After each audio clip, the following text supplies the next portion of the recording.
puisqu'on vote sur une exonération de redevance ce soir, je voulais vous proposer de nous arrêter quelques instants sur les terrasses éphémères qu'on a vues fleurir au déconfinement.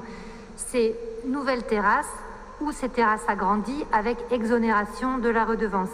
Le bilan pour les restaurateurs qui ont pu en bénéficier est extrêmement positif. Cela leur a permis de compenser une partie du chiffre perdu à cause du Covid. On parle de 5000 places en terrasse supplémentaires, parfois sur la rue, donc 200 places de stationnement en moins, et nous pensons que le jeu en vaut vraiment la chandelle. Première question, pourquoi ne pas avoir autorisé ces terrasses un peu plus longtemps? Elles ont dû plier bagages ce 30 septembre. Après tout, il fait encore beau.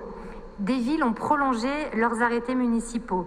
Des restaurateurs nous ont dit qu'ils auraient souhaité poursuivre l'expérience avec ou sans la gratuité de redevance.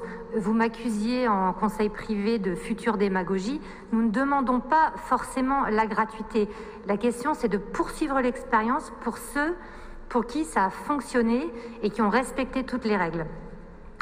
Donc, fin de partie pour la gratuité, peut-être, mais fin de partie pour ces nouvelles terrasses quand ça s'est bien passé, là où elles renforcent l'attractivité, là où elles ont amené de la convivialité. Pourquoi ?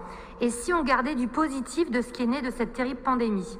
Deuxième question, Madame le maire, est-il envisageable de renouveler l'opération dès le mois d'avril prochain, partout où les règles ont été respectées? 1,40 m de passage, propreté, design, respect des riverains. Et quand je dis renouveler l'opération, à nouveau, nous ne parlons pas ici de gratuité. Les restaurateurs sont de grandes personnes, elles feront leurs calculs elles-mêmes et demanderont ces terrasses si elles les estiment rentables. Par contre, ce qui est sûr, c'est qu'ils ont besoin de visibilité, de pouvoir s'organiser et de pouvoir investir. Donc proposons-leur un engagement à long terme et soyons intraitables vis-à-vis des mauvais joueurs. Parce qu'une terrasse dans une rue, c'est sympa, c'est convivial, mais ça peut faire peur si on loge juste au-dessus.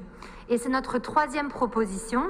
Étudier tout particulièrement les demandes de nouvelles terrasses pour le midi. Certains seraient preneurs et ils ne demandent pas forcément de terrasse pour le soir.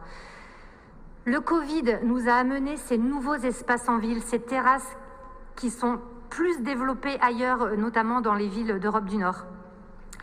Finalement, le Covid nous a encouragés à voir l'espace urbain un peu autrement. Ces nouvelles terrasses, elles vont nous conduire peut-être à élargir les trottoirs, à végétaliser nos rues. Ces terrasses, ce sont des lieux de vie et d'échange où chacun aime se retrouver. Imagine-t-on la rénovation de la place Saint-Hubert ou la nouvelle place de la Gare d'Eau sans terrasse? Non.